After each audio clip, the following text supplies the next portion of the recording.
السلام عليكم ورحمة الله وبركاته. إن الحمد لله نحمده ونستعينه ونستهديه ونستغفره ونعوذ بالله من شرور أنفسنا ومن سيئات أعمالنا. من يهده الله فلا مضل له ومن يضلل فلا هادي له. أشهد أن لا إله إلا الله وحده لا شريك له وأشهد أن محمدا عبده ورسوله.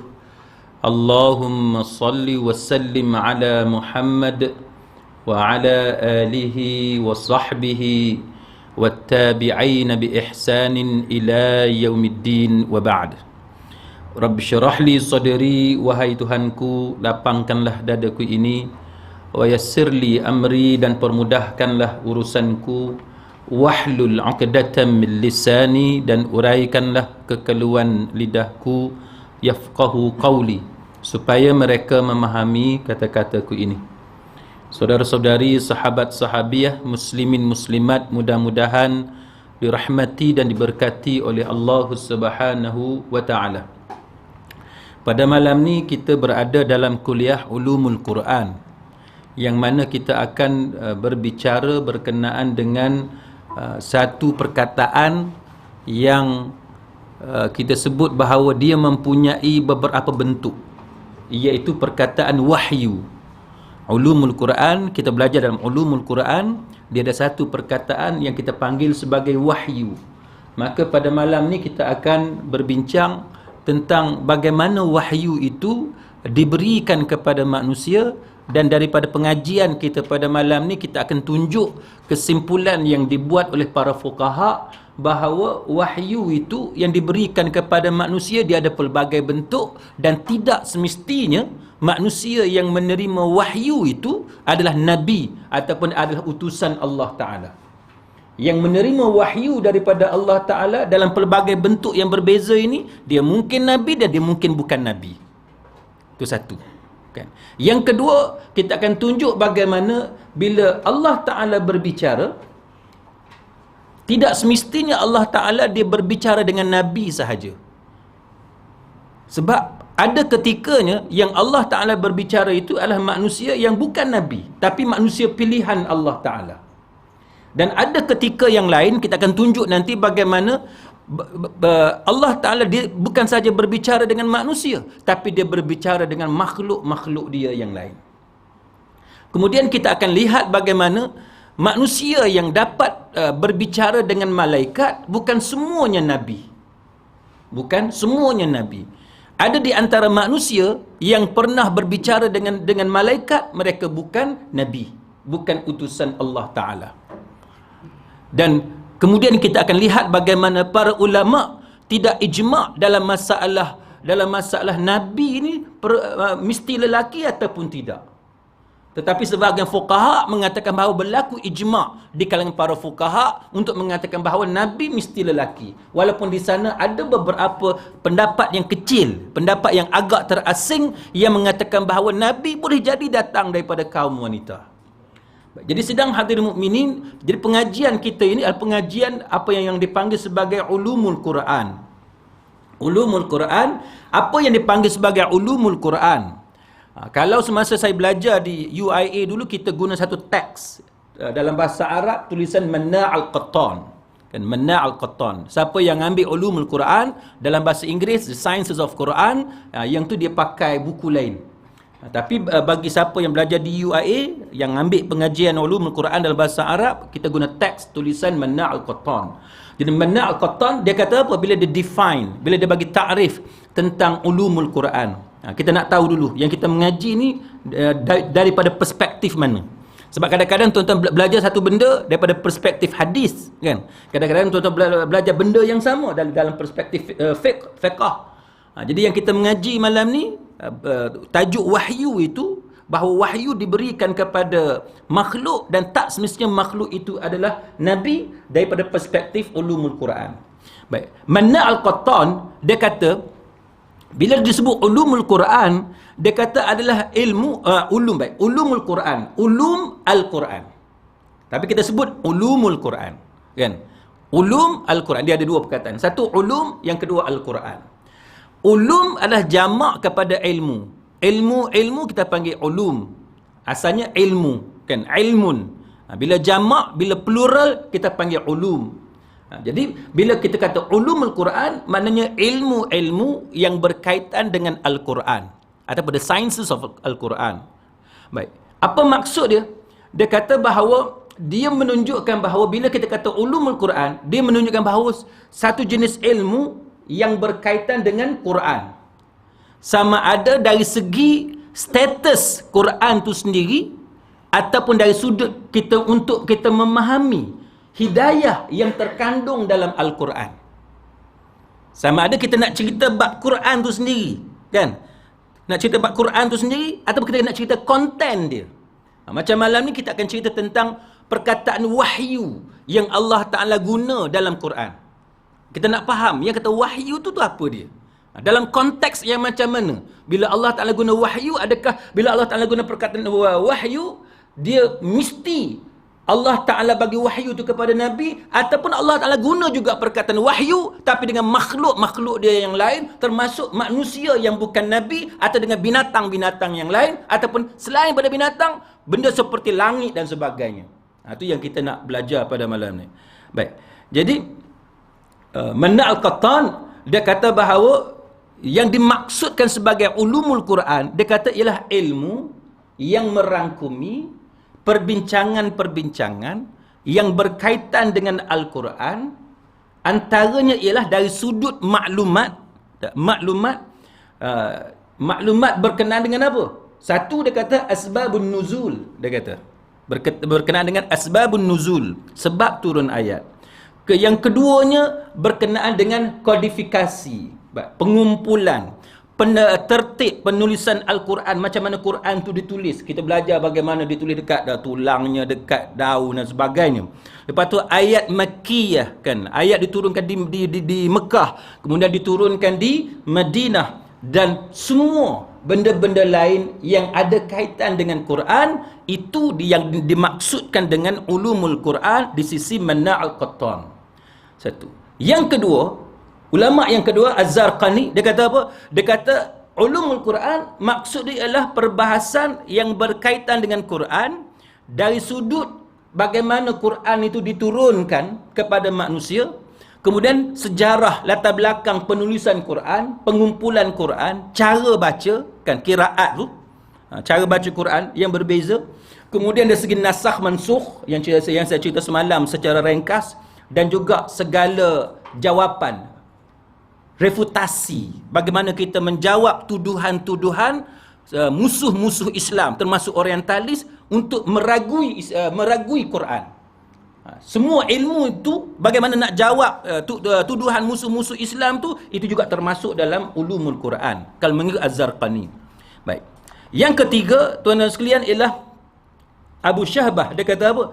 Dia kata bahawa satu ilmu yang membincangkan tentang Quran, proses penurunan, urutan penulisan, pengumpulan Quran, cara baca, penafsiran. Tafsir pun Abu Syahbah masukkan di bawah ulumul Quran. Mukjizat yang ada dalam Quran, nasakh mansukh dan sebagainya, sehinggalah kepada perbahasan-perbahasan lain yang berkenaan dengan Al-Quran. Itu adalah definisi yang diberikan oleh sekurang-kurangnya 3 ulama dalam masalah apa yang dimaksudkan sebagai ulumul Quran. Baik, jadi sidang hadirin mukminin, sekarang kita nak tengok bagaimana Quran dia guna perkataan wahyu. Quran menggunakan perkataan wahyu apabila berbicara tentang sesuatu peristiwa. Baik. Satunya, kita tengok kepada surah Al-Qasas ayat yang ke-7. Surah Al-Qasas ayat yang ke-7, Allah Ta'ala berfirman, A'udzu billahi minasyaitonir rajim, wa auhayna ila ummi Musa an ardi'ih. Kan? Allah Ta'ala kata wa auhayna. Apa maksud wa auhayna? Kalau kita nak terjemah secara, kita kata literally, wa auhayna maksudnya dan kami wahyukan. Wahyukan kepada siapa? Dalam kepala kita, bila kami wahyukan, maknanya lepas tu mesti Nabi. Mesti Nabi, mesti Rasul. Tapi bila kita tengok surah Al-Qasas ayat yang ke-7, Allah Ta'ala kata wa auhayna, dan kami wahyukan ila ummi Musa, kepada ibu Nabi Musa. Bukan kepada Nabi Musa, kepada ila ummi Musa, kepada ibu Nabi Musa. Apa dia yang dia wahyukan kepada ibu Nabi Musa? An ardi'ih, supaya susukan dia. Itu dhamir yang merujuk kepada Nabi Musa alaihissalam. Maknanya di sini kalau kita tengok perkataan wa auhayna, dan kami wahyukan itu, Allah Ta'ala gunakan perkataan wa auhayna untuk merujuk bagaimana Allah Ta'ala inspire, dia ilhamkan kepada ibu Nabi Musa supaya melakukan satu-satu perkara. Sebab itu kita kata, bila kita belajar tentang jenis-jenis wahyu, tuan-tuan akan dapati bahawa salah satu jenis wahyu yang Allah Ta'ala turunkan, berikan kepada Nabi kita Muhammad sallallahu alaihi wasallam, selain daripada dalam bentuk Jibril alaihissalam turun bagi tahu kepada Nabi, salah satu selain daripada itu, antaranya ialah dalam bentuk ilham kepada Nabi, dan selain daripada ilham dalam bentuk mimpi kepada Nabi.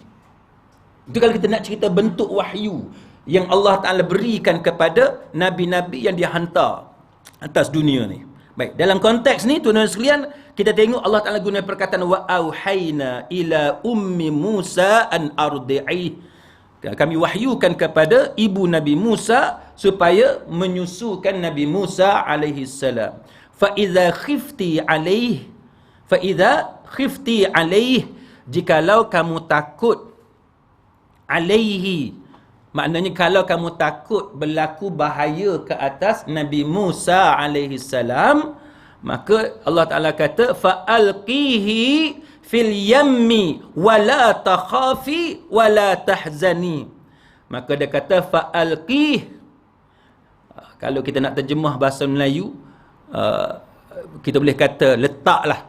Maka letaklah, fa'alqihi, letaklah Musa alaihissalam itu fil yammi wala takhafi wala tahzani.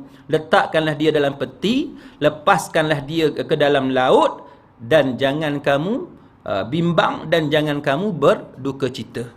Kan? Sebab apa? Sebab inna radduhu ilaiki wa ja'iluhu minal mursalin. Sesungguhnya kami akan mengembalikannya kepadamu, dan kami akan melantiknya menjadi salah seorang daripada rasul-rasul kami. Mana Allah Ta'ala dia wahyukan kepada ibu Nabi Musa alaihissalam, dia kata wala takhafi, jangan kamu takut, wala tahzani, jangan sedih, jangan berduka cita. Sebab apa? Sebab selepas Allah Ta'ala kata wala takhafi wala tahzani, jangan kamu takut dan jangan kamu berduka cita, Allah Ta'ala bagi jaminan selepas tu. Allah Ta'ala bagi jaminan selepas tu. Apa dia jaminan dia? Inna radduhu ilaiki wa ja'iluhu minal mursalin. Iaitu sesungguhnya kami akan mengembalikannya, bagi balik yang anak tu yang kamu buah dan peti, yang kamu hanyutkan ke laut tu, ke dalam air itu, kami akan kembalikan kepada kamu, waja'iluhu minal mursalin, dan kami jadikan dia terdiri sebab menjadi salah seorang daripada rasul-rasul kami. Dia uslub ni tuan-tuan sekalian. Sebab tu kalau kita baca Quran dan kita tadabbur dengan Quran, banyak benda yang kita boleh belajar daripada Quran. Banyak benda yang kita boleh belajar daripada Quran. Sebab apa tuan-tuan? Ayat ni, kalau tuan-tuan perhatikan betul-betul, bila Allah Ta'ala kata wala takhafi wala tahzani, jangan kamu takut dan jangan kamu sedih, jangan kamu berduka cita, adakah Allah Ta'ala berhenti setakat tu? Tak. Allah Ta'ala tak berhenti setakat tu. Allah Ta'ala cerita, lepas tu apa? Lepas tu apa? Lepas tu dia kata, kami akan kembalikan Musa kepada kamu dan pilih dia sebagai salah seorang daripada Rasul kami. Macam kita tuan-tuan, bila kita nak tenangkan anak kita, kita tak boleh kata, kak janganlah takut, kak. Tak boleh kita cakap gitu saja. Mesti ada jaminan daripada kita. Apa dia jaminan kita? Macam saya lah kan. Anak saya orang kata nak keluar sekolah, nak tukar sekolah. Pening. Ayah dia pening dah.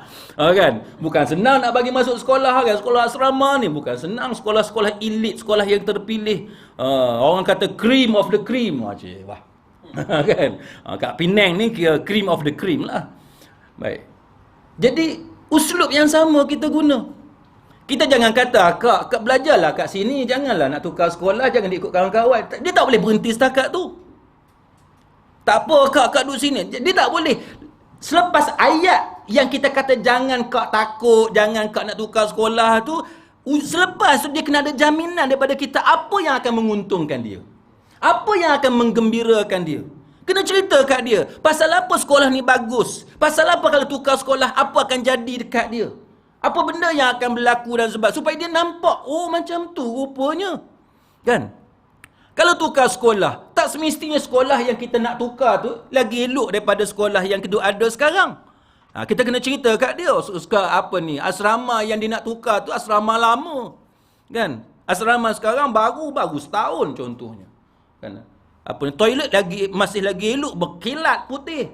Kalau asrama sekolah dah 20 tahun, 30 tahun, cuba tuan-tuan bayang toilet macam mana. Jadi kita kena cerita kat dia supaya dia nampak. Pasal apa aku tak patut rasa takut? Pasal apa aku tak patut rasa sedih? Kan? Katalah dia komplain, dia kata senior duk bully apa semua. Kita kena bagi jalan dekat dia bahawa dia tak perlu takut. Pasal apa? Cerita kat dia bahawa dia boleh komplain dekat guru umpamanya, boleh komplain dekat kaunselor, cerita dekat warden penjaga pula. Warden asrama. Boleh komplain bagi tahu kepada warden asrama, kepada cikgu asrama dan sebagainya. Bagi jalan dekat dia supaya dia tak rasa takut. Jadi itu uslub yang digunakan oleh Al-Quran.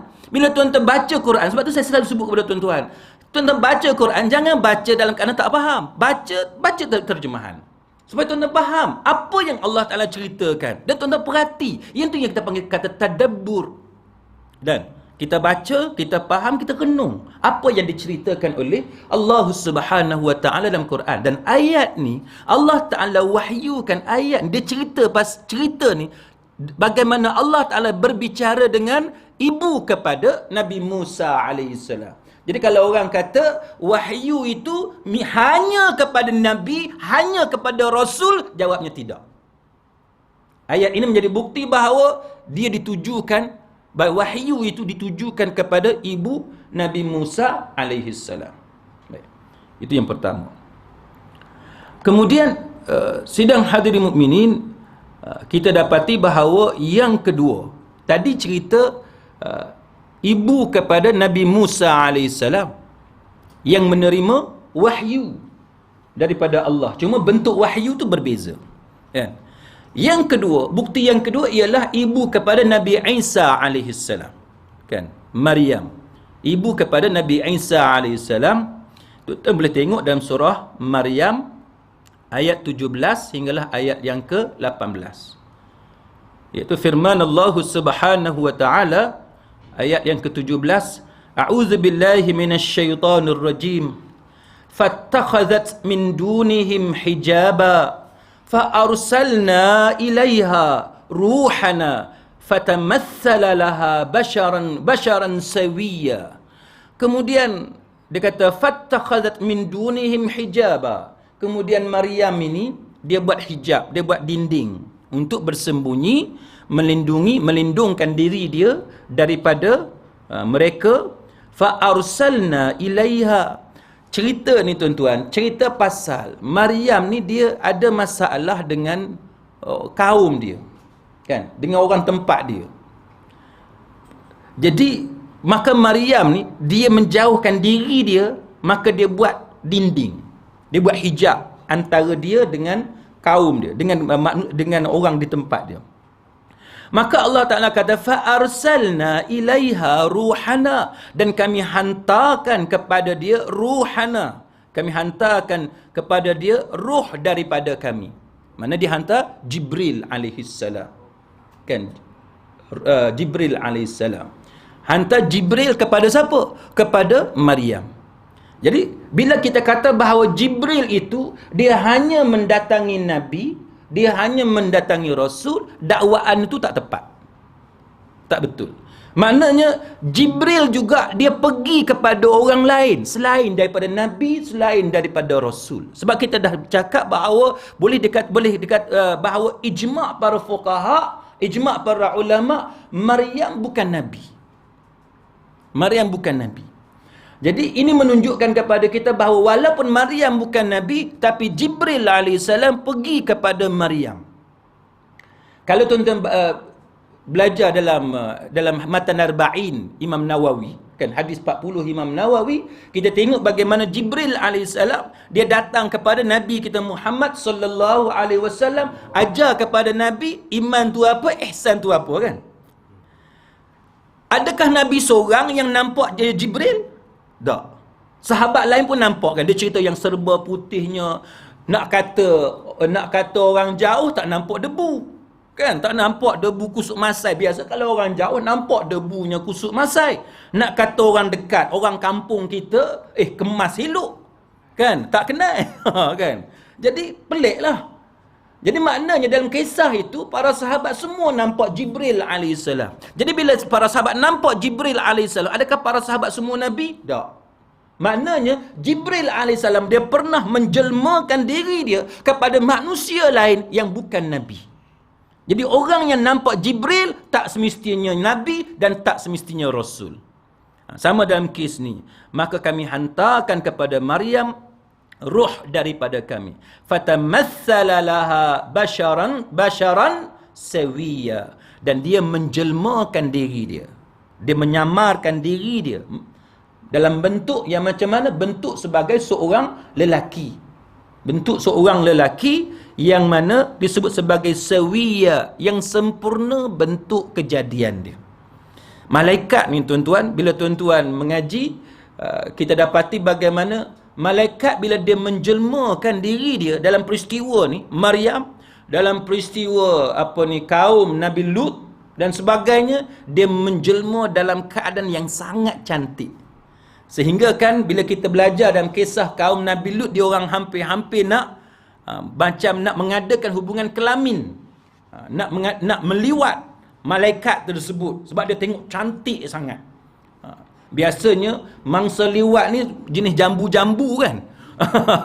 Jenis jambu-jambu. Dekat dewan kita ni tak ada yang jambu rasanya.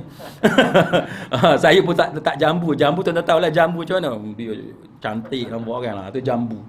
Jadi tuan-tuan sekalian, biasanya yang mangsa liwat ni jenis yang jambu-jambu. Jadi begitulah juga zaman dulu bila kaum Nabi Lut dia tengok malaikat yang datang kepada mereka itu dalam bentuk yang sangat cantik, yang sangat sempurna. Kan kalau kita ni macam-macam ada cacat cela muka, bentuk badan dan sebagainya. Tapi malaikat ni bila dia menjelma dalam kisah-kisah ini menunjukkan bagaimana dia menjelma dalam keadaan basyaran sawiya, bentuk yang sangat sempurna, sangat cantik, sangat elok, tuan-tuan sekalian.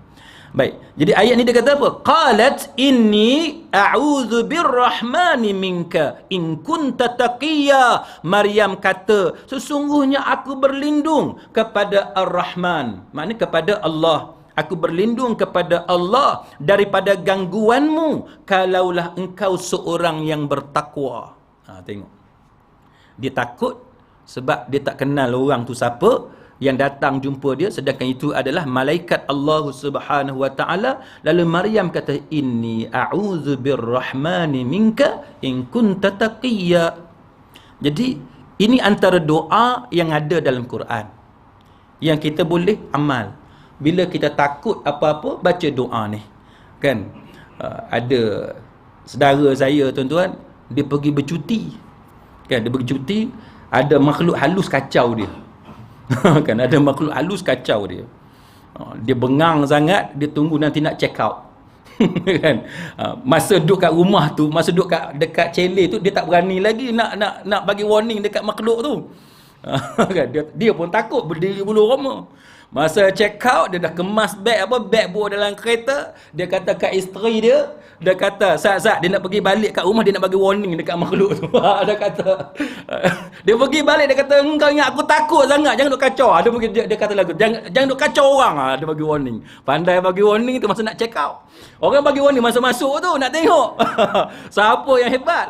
Nak tunjuk cerita kan. Saya pun lagu tu juga tuan-tuan kan.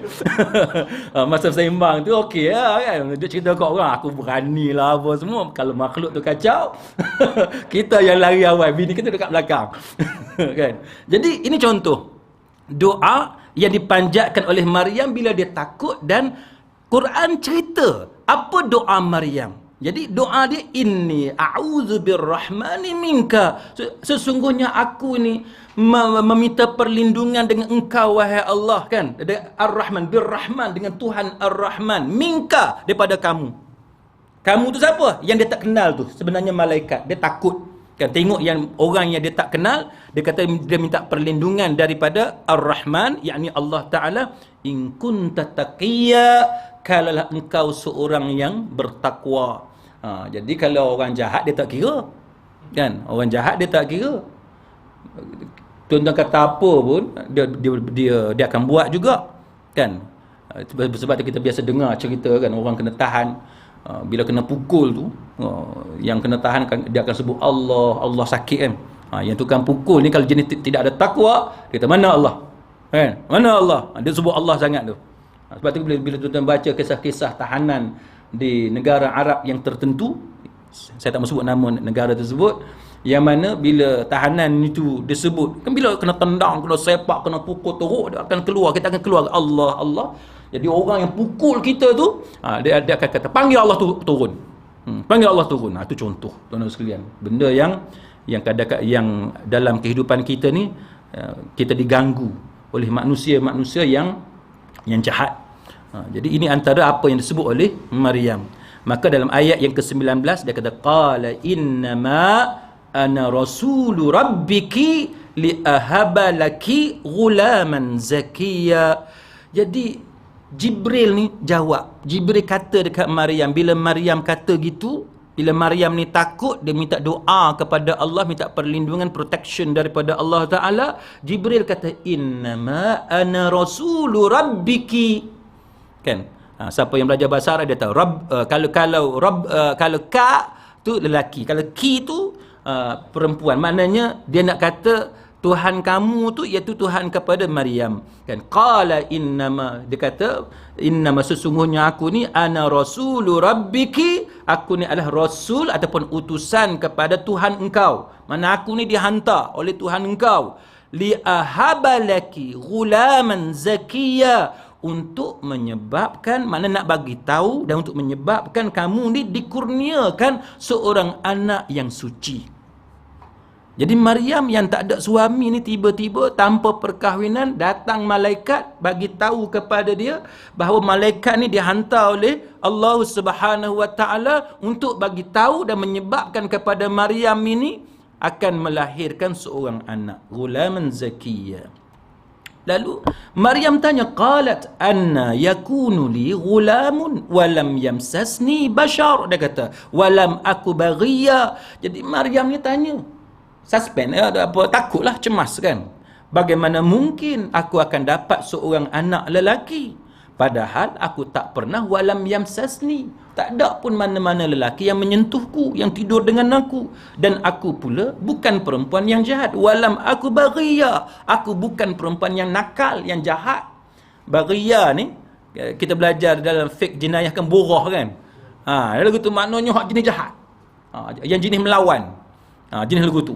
Jadi aku ni bukan perempuan hak jenis jahat macam tu, jenis langgar undang-undang, langgar hukum hakam agama. Kalau aku ni tak kahwin tapi aku jenis langgar hukum hakam agama, tak apalah, aku tahu aku mungkin boleh mengandung, tapi tak ada siapa pun sentuh aku dan aku bukan perempuan yang jahat. Itu kata-kata Maryam kepada malaikat yang diutuskan oleh Allah Subhanahu Wa Taala. Jadi cerita tu panjang, cuma sekerat tu kita nak sebut bahawa itu menunjukkan kepada kita bahawa ada ketikanya malaikat diutuskan oleh Allah Ta'ala berbicara dengan manusia yang bukan Nabi, yang bukan Rasul. Perkataan wahyu itu juga digunakan kepada orang yang bukan Nabi, bukan Rasul. Baik. Kemudian sidang hadirin mukminin, seterusnya kita melihat bagaimana dalam keadaan yang lain, dalam surah Ali Imran ayat 42 hinggalah ayat 43. Surah Ali Imran ayat 42 hinggalah 43. Tuan-tuan boleh tengok bagaimana Allah Ta'ala menyebut kepada Maryam juga kisah ni. A'udzubillahi minasyaitonir rajim. Wa idh qalatil malaikatu ya Maryam, dan ingatlah wahai Muhammad, dan ingatlah wahai Muhammad, qalatil malaikatu ya Maryam, ketika malaikat bercakap dengan Maryam, wahai Maryam, ya Maryam, wahai Maryam, innallaha astafaki, sesungguhnya Allah telah memilih kamu. Yang kita kata Mustafa kan, Nabil Mustafa kan, Nabi Mustafa, Nabi yang pilihan, yang dipilih, Mustafa tu. Jadi bila dia kata innallaha astafaki, sesungguhnya Allah Ta'ala telah memilih kamu, wa tahharaki, dan mensucikan kamu, wastafaki ala nisa'il alamin, dan memberi kemuliaan, memilih kamu, memberi kemuliaan kepada kamu lebih daripada perempuan-perempuan seluruh alam. Pasal itu kita tengok dalam Quran ada satu surah, nama dia surah Maryam. Kan, nak cerita kelebihan yang ada kepada Maryam. Tapi nak cerita kelebihan yang ada pada Maryam, Maryam perlu melalui satu ujian yang sangat hebat. Kan? Nak sampai tahap wahyu, Allah Ta'ala mewahyukan kepada Maryam tu, Maryam mesti melalui saat yang sangat hebat. Sebab tu kita kata tuan-tuan, orang yang dapat ujian yang hebat daripada Allah Ta'ala, dia tu seorang manusia yang hebat. Kita dah kata kat kawan kita, tak apa Syekh, sabarlah, Allah Ta'ala pilih hang ni kan. Kita cerita kalau kita pandailah cakap. tak kena dekat engkau tahulah, engkau sedaplah cakap bagi nasihat kat aku. Kalau kena kat engkau tahulah macam mana. Itu contoh tuan-tuan sekalian. Tapi tak apalah, kita cuba nak tenangkan kawan kita yang dalam keadaan gundah gulana. Kita tenangkan dia, kita beritahulah bahawa itu proses dia. Tuan-tuan, kalau tuan-tuan biasa ikut kursus motivasi kan, motivasi pelajar yang cemerlang ni kan, student-student kan tension, stres apa semua kan, sebab sekarang ni banyak semuanya nak kerja A semua kan, sampai kita tengok sekarang ni pelajar-pelajar yang baru SPM umur 17 pun ada yang dah hypertension, darah tinggi. Kita boleh bayang tak, student umur 17 dah ada dah kes darah tinggi. Pasal apa? Stres, dengan tension, dengan kerja, dengan mak, dengan ayah pun semua nak A semua, nak straight A, tak mau dah apa A+ kan, nak A+, A pun tak mau dah, nak A+, kan. Yang mak tak ada A pun kan, ayah pun tak ada A, tapi sedap je suruh anak dapat A+. Jadi anak ni tension, tuan-tuan sekalian. Jadi bila kita pergi ke kelas seminar, kursus ataupun workshop bengkel pasal motivasi ni, dia akan buat perbandingan arang batu dengan apa? Dengan berlian. Apa kan? Arang batu dengan berlian. Dua-dua tu terhasil dengan tekanan. Kan? Dua-dua terhasil dengan tekanan. Pandai juga motivator ni kan. Dia sedap je motivate orang, yang dia pun kacau juga. Kan? Bab motivate orang, pandai arang batu lah, berlian. Ni dua-dua under pressure. Hak pressure sikit jadi arang batu, hak pressure kuat jadi berlian. Kau nak jadi mana? Budak-budak pun jawab, nak jadi berlian kan. Baguslah, dari satu sudut nak pujuk pelajar ni supaya we have to welcome kan, stres tu ya, kita kena terima, kita kena raikan kedatangan stres, tekanan kerja, tekanan belajar dan sebagainya. Baguslah dari satu sudut. Tapi nak ceritanya tuan-tuan sekalian, bahawa agama pun dia mengajar kepada kita bahawa orang yang dipilih ni, yang nama dia disebut dalam Quran, sampai satu surah pun ada nama dia, yang kata Maryam ni perempuan yang dilebihkan daripada perempuan-perempuan lain atas dunia ini, dia melalui satu saat yang sangat teruk, yang sangat hebat, kan? Orang perempuan tahulah, kan? Cuba bayang, kita perempuan yang baik tiba-tiba mengandung, nah, tanpa berkahwin, tanpa ada suami, mesti orang kata kita jahat punya. Mesti dah orang kata kita jahat. Kita orang lelaki ni nasib baik tak mengandung, kan? Kalau orang lelaki mengandung berat. Itu yang kita kata, kalau lelaki mengandung bilik bersalin tu habis, doktor-doktor kena tendang semua. Kan? Nasib baik yang mengandung ni orang perempuan. Orang perempuan tak apa, dia riau je lebih. Dia tak adalah tendang orang. Kalau orang lelaki habis dengan kata-kata dia sepak habis. Kan? Jadi nak ceritanya tuan-tuan, itulah realiti yang perlu dilalui. Jadi kalau kita nak kata kita seorang je susah dah, orang lain pun susah. Cuma bentuk kesusahan tu berbeza. Ada kawan kita ada masalah duit, ada orang lain duit okey tapi masalah anak pula. Ada orang anak okey tapi adik-beradik pula. Ada orang adik-beradik okey, ada orang mak ayah pula. Jadi setiap orang tu ada ujian daripada Allah Ta'ala. Maka kita kafaratullah, mensucikan dosa, menebus dosa ni, bersihkan kita daripada dosa ni, salah satunya ialah dalam bentuk ujian daripada Allah Ta'ala. Kita sabar melalui perkara tu, kita baik sangka kepada Allah Ta'ala, maka kita diangkat darjat kita oleh Allah Subhanahu wa Ta'ala.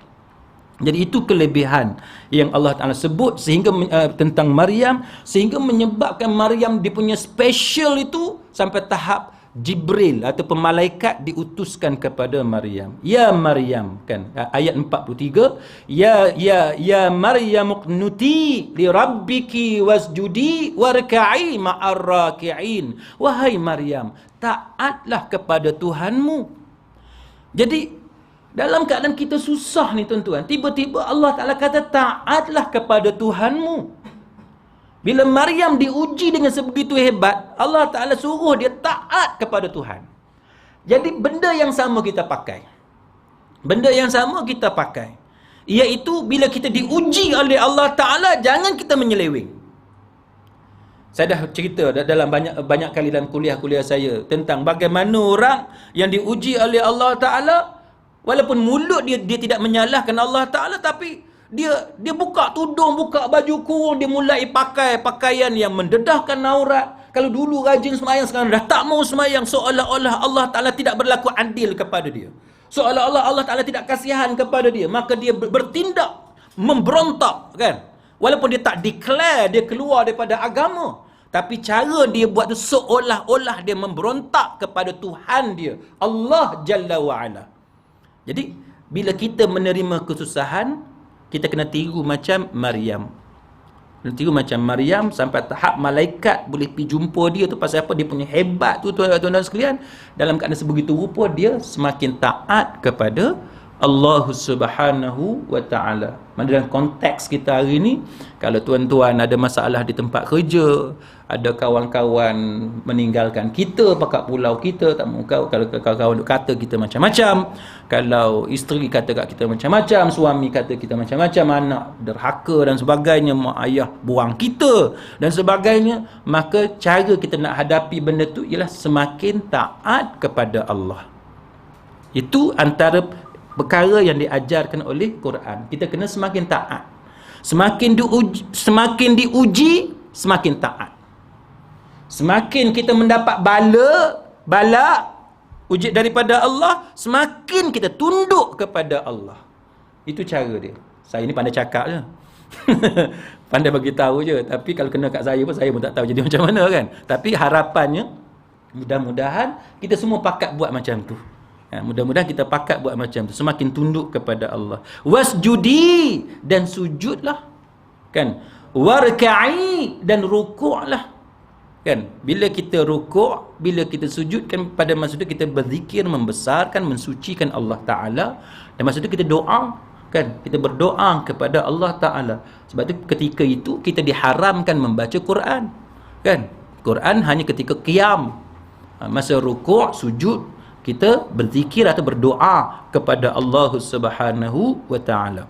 Baik, kemudian sidang hadirin mukminin, kita dapati bagaimana kisah-kisah ini menunjukkan kepada kita bahawa mereka ini bukan nabi. Hawa umpamanya, Hawa kan kita sebut Hawa, Asia umpamanya, Sarah, mereka ini walaupun Quran dia guna perkataan wahyu kepada 2-3 orang perempuan-perempuan ini, tetapi mereka itu bukanlah nabi, mereka itu bukanlah rasul. Baik, kemudian sidang hadirin mukminin, kita dapati bahawa tidak semua yang Allah Ta'ala berbicara dengan orang tu mesti nabi. Tak.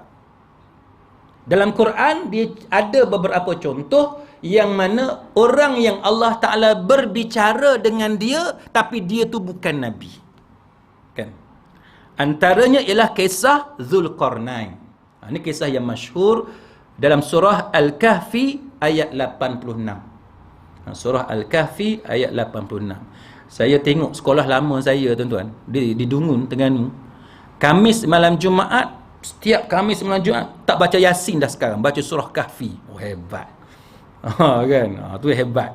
Baca surah Kahfi. Jarang saya jumpa sekolah asrama yang Khamis malam Jumaat baca surah Al-Kahfi. Ini bagus, satu perkembangan yang bagus. Cuma panjang, kan? Surah Kahfi, siapa yang tak tahulah, balik try baca nak tengok. Kan? Setengah-setengah kita lah, setengah-setengah kita Yasin pun panjang dah. Tak panjang apa, cuba tuan-tuan perhati tengok. Saya selalu perhati dalam surah Yasin, tapi tuan-tuan ni semua geng Wahabi tak baca, mana baca Yasin malam Jumaat. Saya jenis Wahabi baik.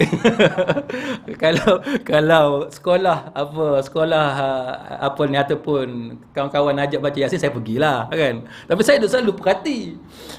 Bila start je Yasin, kan, wal Quranil Hakim, saya tengok 2-3 orang belah kanan, 2-3 belah kiri, dia mesti duk buka yang belakang nak tengok berapa line lagi. Kacau tuan-tuan. Kita pun jadi perangai lagu tu juga. Start je Yasin, duk tengok berapa line kali nak habis. Tu baru Yasin. Kalau kena surah Kahfi, baru kau tahu. Kan, panjang. Jadi kalau kita boleh buat perubahan, kita boleh yakinkan masyarakat supaya ubah sikit-sikit, kan, walaupun ada sebahagian ulama kata hadis tambahan kepada malam Jumaat tu adalah dhaif dan tak apalah, tapi kalau nak ikut Imam Syafi'i dalam Al-Um, dia kata surah Kahfi, kan. Jadi kita nak biasakan masyarakat, bila kita beramal ni kita ada method, kita ada manhaj, jangan main sembrono ikut, dah kena mengajilah, kan. Jadi kalau kita terima bahawa yang bagusnya surah Kahfi, baca surah Kahfi, kan. Sebab riwayat pasal surah Kahfi jauh lebih baik daripada riwayat berkenaan dengan surah Yasin.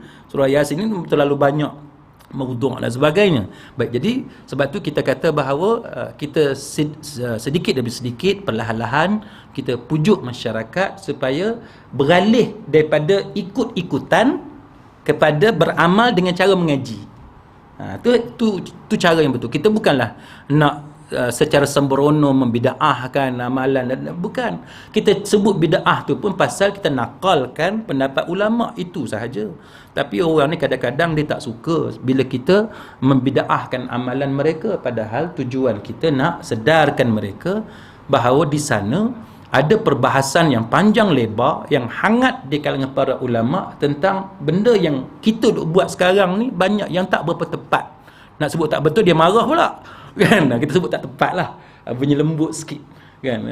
Dengan masyarakat ni macam itulah, tuan-tuan. Kita nak kena berlembut, kan. Baik, dalam surah Al-Kahfi bagaimana Allah Ta'ala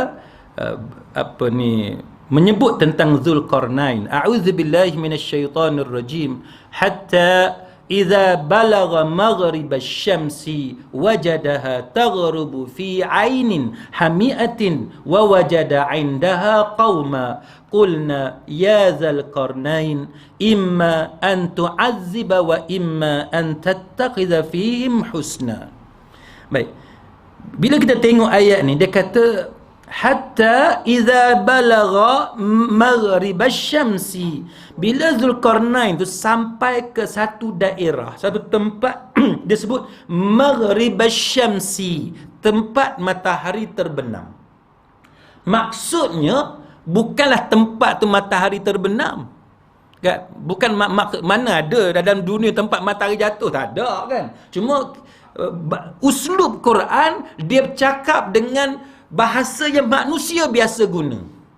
Kan, yang manusia biasa guna. Jadi bila kita kata tu belah matahari jatuh, kan, belah matahari jatuh, mana ada matahari jatuh, tapi bahasa kita tak, tempat matahari jatuh makna belah sana lah, belah barat ke belah timur, bergantung kepada negara mana yang kita duk cakap masa tu. Kan, kalau kita sekarang ni matahari jatuh belah sudah confused dah kan, belah barat. Tapi kalau tuan-tuan duduk di UK, matahari jatuh belah betul ya. Belah barat juga kan, belah barat juga, cuma kiblat belah timur ni kacau. Baik. Kacau. Apa ni, kiblat tu belah timur. Baik. Jadi bila dia kata belah matahari jatuh, iaitu dari segi pandangan dia matahari jatuh belah mana? Belah sana. Kan?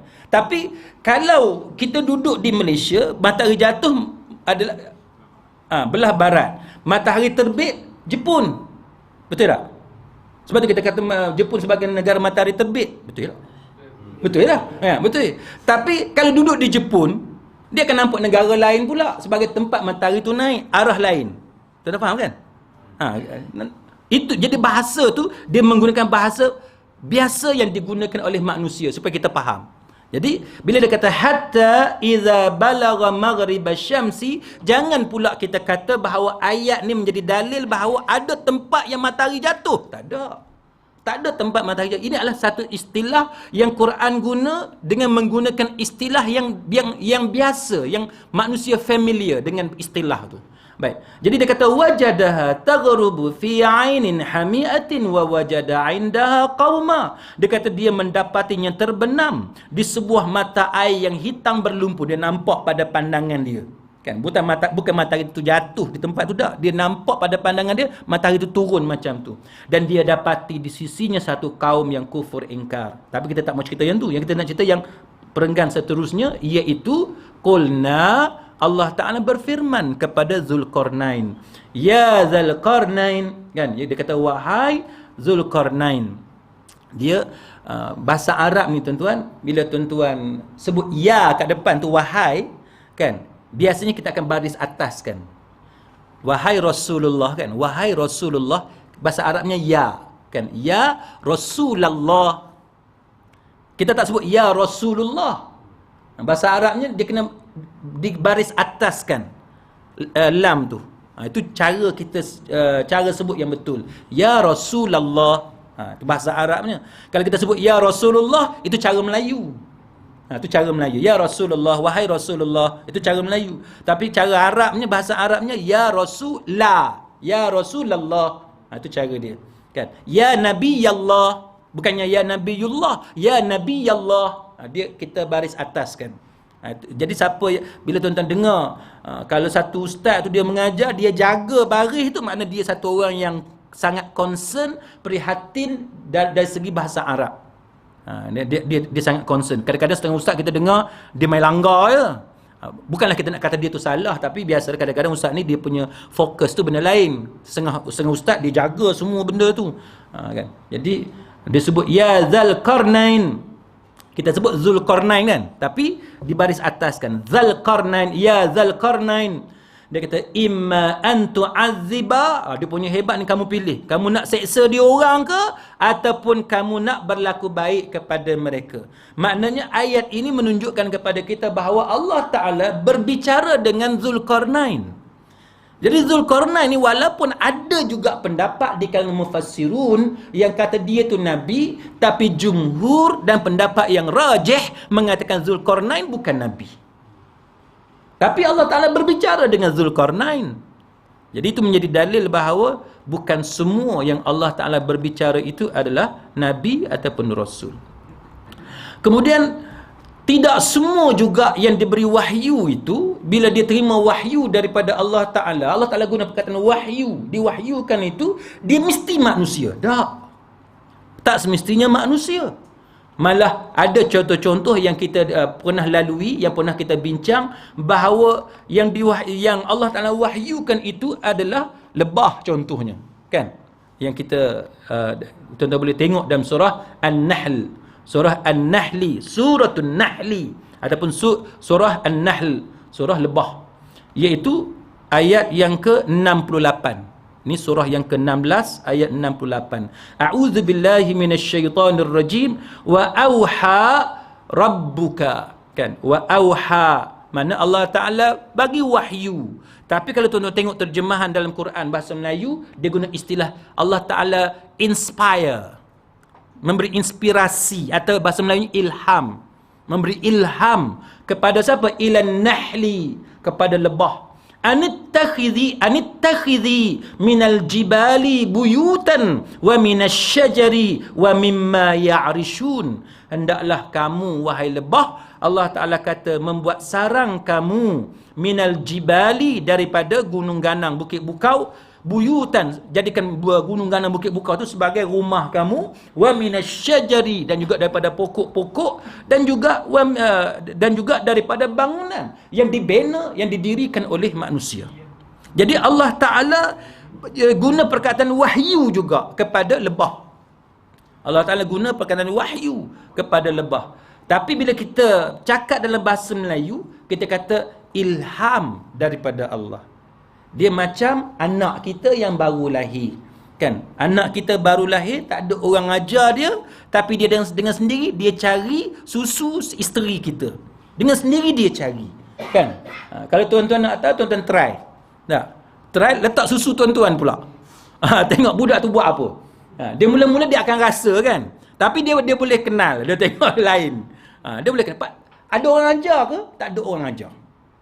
Dia baru keluar, tak ada orang ajar, tapi dia dengan sendirinya dia mengetahui bagaimana nak minum, bagaimana nak survive dengan cara dia. Jadi itu menunjukkan kepada kita bahawa Allah Ta'ala, bahawa benda tu ada kaitan dengan Allah Subhanahu Wa Ta'ala. Dia bukan dengan sendirinya macam tu dak. Baik, kemudian sidang hadirin mukminin, kita tengok pula bagaimana bukan sahaja Allah Ta'ala guna perkataan wahyu kepada binatang seperti lebah, tapi Allah Ta'ala juga dia menggunakan perkataan wahyu kepada langit. Allah Ta'ala bagi wahyu kepada langit, iaitu dalam surah Fussilat, surah Fussilat, iaitu surah yang ke-41 dalam Al-Quran, ayat yang ke-12, iaitu firman Allah Ta'ala, faqadahunna sab'a samawatin fi yawmain. Lalu Allah Ta'ala jadikan dia 7 langit, 7 lapis langit. Yang ni para ulama bincang panjang lebar apa maksud 7 langit, tapi kesimpulannya kita tak dapat tahu secara pasti, walaupun banyak pendapat masalah apa maksud 7 lapisan langit. Baik, tapi Allah Ta'ala buat sab'a samawatin fi yawmain, 2 hari. 2 hari. Kita baca surah Sajdah 6 hari. Kan? Fi sittati ayyam. Kan? Fi sittati ayyam, 6 hari. Apa dia? Allah Ta'ala ciptakan alam ini 6 hari. Tapi bila cerita, Allah Ta'ala cerita dia bina, dia cipta 7 lapis langit ni, 7 langit ni, fi yaumain, 2 hari. Sebab tu kita kata tuan-tuan, apa maksud hari, apa maksud 2 hari, apa maksud 6 hari, kita pulangkan maksud itu kepada Allah. Hanya Allah Ta'ala sahaja yang maha mengetahui. Yang kita nak bebankan benda ni dalam kepala kita buat apa? Macam saya duk tengok satu YouTube, tak mau ceritalah penceramah mana kan, ini cerita jadi kontroversi pula.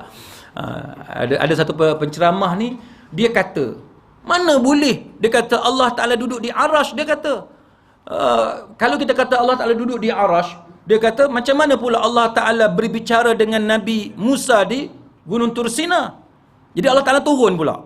Dia kata gitu. Tuan-tuan, yang ni yang kita kata. Kita kata, benda yang Allah Ta'ala sebut dalam Quran, kita terima tanpa kita persoal kaifiat. Buat apa yang kita susah-susah nak fikir benda tu, Allah Ta'ala turun lah tu, Allah Ta'ala naik. Kita tak fikir benda tu. Kita terima, zahir ayat kata macam tu, kita terima macam tu. Apa makna dia? Kita akan bagi makna kalau ada Quran dan hadis yang bagi makna. Kalau Quran dan hadis tak bagi makna, tak payah ambil tahu benda-benda macam tu. Lebih baik kita mengambil tahu benda yang secara jelas, yang Quran dan hadis suruh kita buat. Kita kesuntukan masa, tuan-tuan. Lebih baik kita gunakan masa yang ada, tumpu kepada benda-benda yang jelas. Yang tidak jelas, kita serah kepada Allah Subhanahu Wa Taala tanpa membazirkan masa kita untuk bincang benda-benda yang macam ni. Itu adalah manhaj yang jauh lebih selamat. Pasal apa itu jauh lebih selamat? Sebab kita terima tanpa kita petikai. Terima tanpa bagi makna lain. Kita hanya bagi makna kalau ada dalil daripada Quran dan hadis. Sebab itu yang kita kata, manhaj yang macam ni jauh lebih selamat. Daripada manhaj yang bagi makna tanpa ada dalil. Itu lagi pening. Lebih baik kita jangan bincang benda-benda yang tidak disuruh kepada kita untuk membincangkan perkara-perkara seperti itu. Jadi selepas perkataan fi yaumain, dalam tempoh dua tempoh masa, 2 hari itu, wa auha, Allah Ta'ala guna perkataan wahyu juga. Wa auha fi kulli sama'in amraha. Allah Ta'ala kata dia memberitahu, dia mewahyukan kepada setiap langit akan urusan dan keperluan masing-masing. Mana langit pun Allah Ta'ala guna perkataan auha, wahyu. Langit pun. Apa tugas dia, fungsi dia, Allah Ta'ala bagi wahyu kepada langit. Fungsi dia apa dia, tugas dia apa. Kan? Kalau kita tengok sekarang pun, kita tahu. Langit itu, bila sebut langit pun, kita nak cerita langit secara detail, kita pun tak tahu. Kan? Sebab semakin lama manusia mengkaji, kita dapati langit itu tidak ada sempadan. Makin kita pergi, makin kita tak jumpa sempadan. Itulah nak cerita bagaimana luasnya, besarnya kerajaan Allah Subhanahu Wa Ta'ala. Wa zayyana as-samaa'a ad-dunya bimasabiha wa hifza. Dan Allah Ta'ala kata, kami hiasi langit yang dekat pada pandangan mata penduduk bumi dengan bintang-bintang yang bersinar cemerlang serta memelihara langit itu dengan sebaik-baiknya. Sebab tu kalau tuan-tuan tengok langit memang cantik.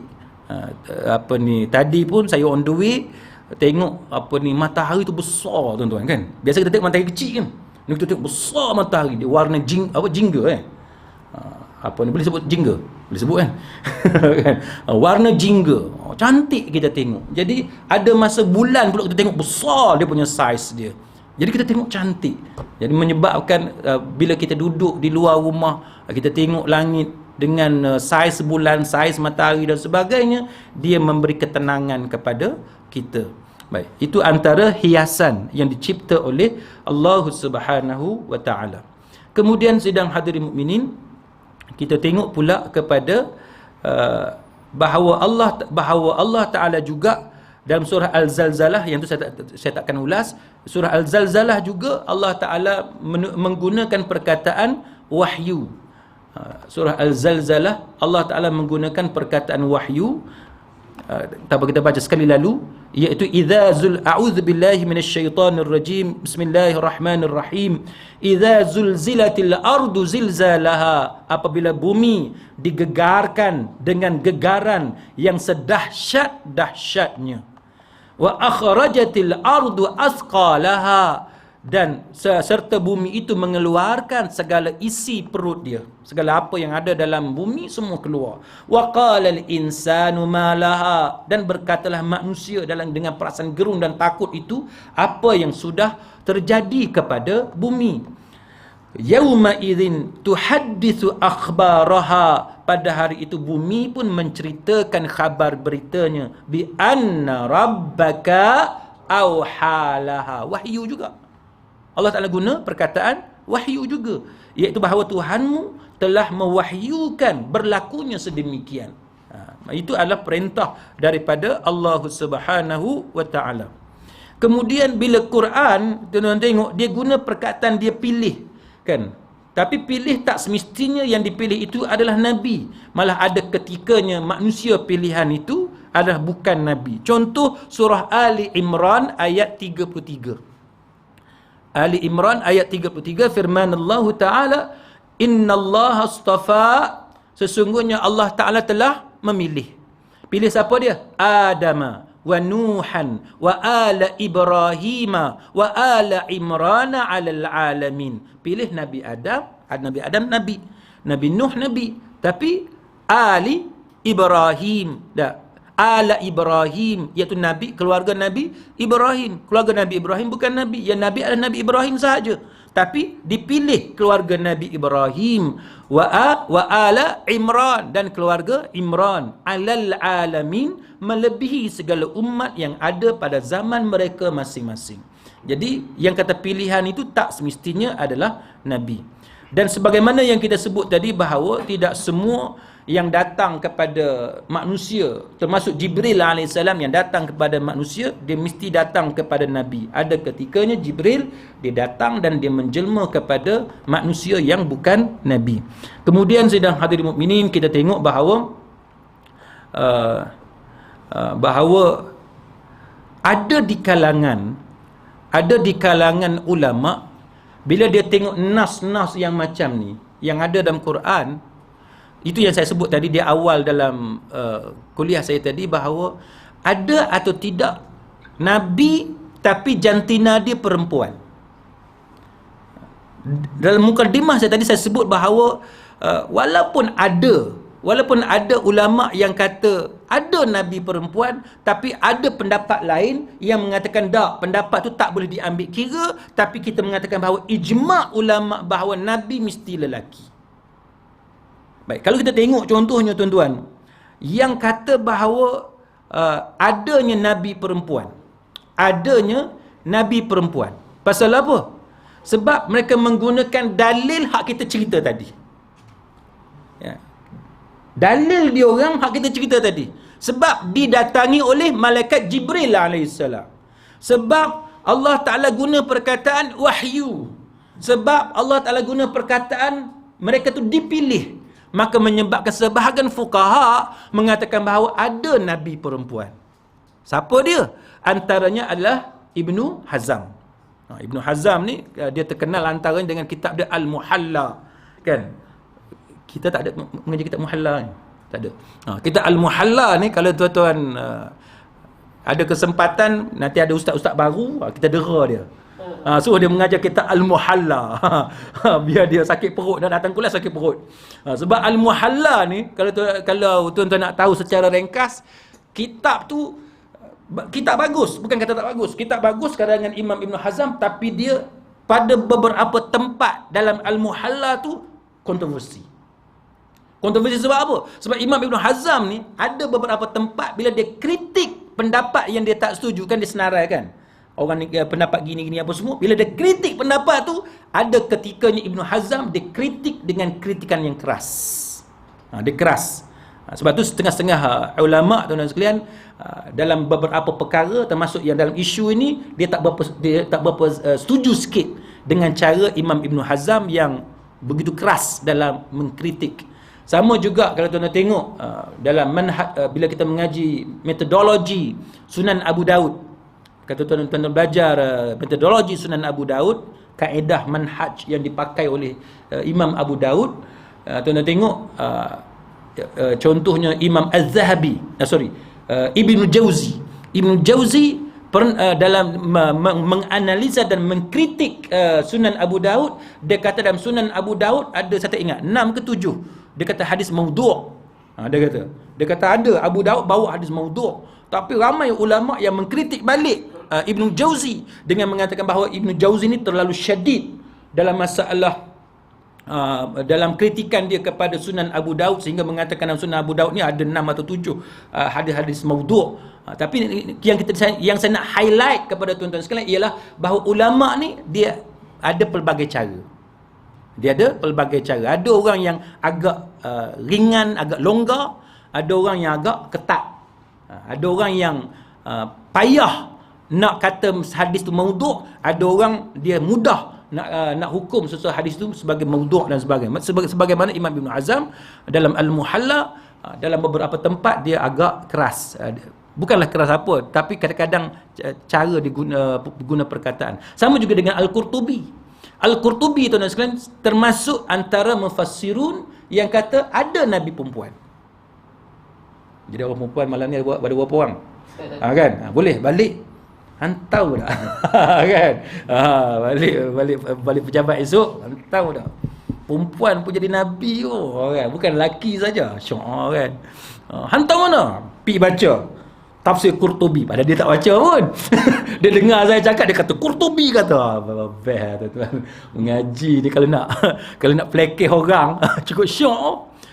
Seolah-olah kita mengaji Qurtubi, tafsir Qurtubi tu. Cara bercakap, padahal bila suruh dia buka Qurtubi dah cari tak jumpa pun. Sebab tu saya, tuan-tuan sekalian, bila saya nak datang kuliah, saya suka ambil artikel-artikel yang ditulis oleh ustaz-ustaz kita yang dikenali sebagai orang yang bagus. Sebab apa tu? Kadang-kadang, bukan semualah, kadang-kadang setengah-setengah ustaz ataupun ulama kita ni, bila dia tulis tu, kadang-kadang dia tak cek pun kitab yang dia nakal tu. Dia main bubuh. Tu yang kadang-kadang bila kita cek, kita buka kitab yang asal tu, tak ada, tak jumpa pun. Kan? Tapi kita nak tuduh tak boleh. Kita nak tuduh dia reka tak boleh. Sebab kadang-kadang bila tuan-tuan mengaji ni, kitab, katalah satu kitab, katalah Al-Muhalla ke, katalah Al-Kabair ke, dia cetakan tu banyak. Kan? Dia bukan satu cetakan, bukan satu syarikat. Jadi bila banyak cetakan, kadang-kadang dia ada miss. Kan? Dia ada miss, dia ada terlangkau. Page yang tertentu ataupun konten pun kadang-kadang dia ada beza sikit. Sebab tu kita kalau siapa yang buat tesis PhD umpamanya, bila dia nak buat rujukan, bila dia nak tulis dekat footnote tu ataupun endnote kat belakang tu, biasanya kita kena tulis kitab apa yang kita rujuk kan. Siapa yang melalui proses penyelidikan ijazah tinggi, terutamanya PhD, kita akan tengok syarikat apa yang cetak kitab tu. Kita kalau boleh tak mau sebut nama satu syarikat, tapi saya tak mau sebut kat sini. Tak mau sebut satu syarikat yang bila kita sebut tu, ustaz-ustaz semua tahu apa kau pergi tengok kitab ni. Sebab semua orang tahu dah. Asatizah kalau dia mengaji kitab Arab, dia tahu syarikat ni memang problem. Kualiti dia tu selalu dipertikaikan. Jadi sebab tu kita bila tuan-tuan cek artikel tulisan ulama ke asatizah kita dan sebagainya, biasanya kita akan pilih yang mana biasanya cermat dalam menakalkan satu-satu nukilan daripada petikan daripada mana-mana kitab. Ada kena hati-hati. Jadi Al-Qurtubi salah seorang mufassirun yang kata ada Nabi perempuan. Dan Al-Qurtubi juga salah seorang yang mentakwilkan sifat Allah Ta'ala. Jadi kalau tuan-tuan kata tak ada ulama yang mentakwil, pasal apa kita nak tahu dah? Sebenarnya ada ulama yang takwil. Sebab tu kita kata manhaj salaf dan manhaj khalaf, kita kena terima manhaj itu sebagai manhaj muktabar. Walaupun dia mentakwilkan, yadun, tangan, dia takwil. Walaupun kita tak setuju dengan takwilan itu, tapi kita kena terima itu sebagai datangnya daripada ulama yang muktabar. Sebab Qurtubi contohnya ada ulama yang muktabar. Tuan-tuan baca fatwa bin Bas umpamanya, bin Bas pun tak setuju dengan beberapa fatwa Imam Nawawi. Kan? Tapi adakah kita tolak Imam Nawawi sebagai ulama muktabar? Tak. Kita terima Imam Nawawi sebagai ulama muktabar. Sama sebagaimana yang saya pernah cerita sebelum ni, Albani, tuan-tuan mengaji dengan fatwa Albani, pendapat Albani. Adakah tuan-tuan terima semua pendapat Albani? Tak. Ada ketikanya Albani dengan Al-Arnaud berbeza pendapat. Ada orang ambil Albani tolak pendapat Arnaud, ada orang ambil Arnaud tolak Albani, tapi kita menghormati antara satu sama lain. Apa tu, tuan-tuan nak pakai pendapat siapa? Tuan-tuan tak mau pakai Albani, nak pakai Syekh Ali Jumaah, pakailah, tapi jangan hina Albani, kata tukang jam lah. Itu hina orang, jangan kan. Tuan-tuan tak mau pakai Albani, tak apa. Nak pakai apa? Syekh Ali Jumaah, faddal. Nak pakai Syekh Atiyah Saqar, faddal. Nak pakai pendapat ulama-ulama Azhar, ulama Mesir, faddal. Tak apa. Tapi jangan hina. Kan, jangan hina. Sama juga kita tak setuju dengan Syekh Atas Soqar contohnya. Tak setuju dengan Syekh Ali Jumaah. Jangan hina tuan tubuh tu. Kan? Jangan hina tuan tubuh. Kita kritik pendapat dia. Kita kritik dalil yang dia pakai. Pasal apa? Bukan kita yang kritik sebenarnya. Kita hanya rujuk kepada ulama' lain yang mengkritik pendapat orang tu orang ni. Itu cara mengaji yang betul, tuan-tuan sekalian. Baik, Qurtubi dan juga Abu Hasan Al-Asy'ari. Begitu juga tuan-tuan tengok, ini disebut oleh Imam Ibnu Hajar Al-Asqalani dan Fathul Bari, bagaimana ada pendapat yang kata, ada di kalangan ulama yang kata ada Nabi perempuan. Tapi pendapat itu dianggap sebagai tidak mewakili pendapat yang muktabar. Kita pendapat yang muktabar ataupun kita kata jumhur ulama, Iyad, contoh Qadi Iyad, dia kata bahawa jumhur fuqaha kata tak ada Nabi perempuan. Jadi bila tuan-tuan tengok, katalah Qadi Iyad kata, jumhur ulama kata tak ada Nabi perempuan, maknanya apa? Makna tidak ijma'. Bila dia kata jumhur ulama kata tak ada Nabi perempuan, maknanya tidak ijma'. Kalau ijma', dia kata ijma', makna semua kata Nabi mesti lelaki. Bila dia kata jumhur kata Nabi semuanya lelaki, maknanya ada segelintir ulama yang berpendapat Nabi ada di kalangan perempuan. Okey. Jangan bergaduh. Okay, balik ke rumah bukan dengan bini pula. Kan? Tak ada masalah. Tak ada masalah yang ni. Baik. Imam Nawawi dia kata dalam Majmu' Syarah Muhazzab, Imam Nawawi kata Maryam ni ibu kepada Nabi Musa alaihissalam, dia bukan seorang nabi. Dia kata bukan seorang nabi. Dan Imam Nawawi kata pendapat yang kata Maryam ni bukan seorang nabi bukan pendapat jumhur, Imam Nawawi kata, tapi dia pendapat ijma'. Maknanya di sisi Imam Nawawi tak ada ulama yang menganggap Maryam tu nabi, tak ada. Itu pendapat Imam Nawawi. Jadi sidang hadirin mukminin, akhir sekali dalam Fathul Bari juga Imam Ibn Hajar Al-Asqalani kata tak ada nabi. Dia buat kesimpulan, termasuk dia nakal pendapat daripada Hasan Al-Basri. Dia kata nabi tak ada di kalangan perempuan dan nabi tak ada di kalangan jin. Kan? Tuan-tuan jangan bawa cerita kau tahu aku ni siapa.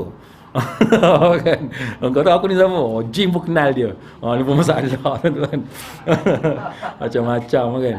Jadi sudah hadirin mukminin, kita berhenti setakat itu. Mudah-mudahan ada manfaat di sisi Allah Subhanahu wa taala. Wallahu a'lam. Aqulu qawli hadza wa astaghfirullah al-azim li wa lakum. Wassalamu alaikum warahmatullahi wabarakatuh.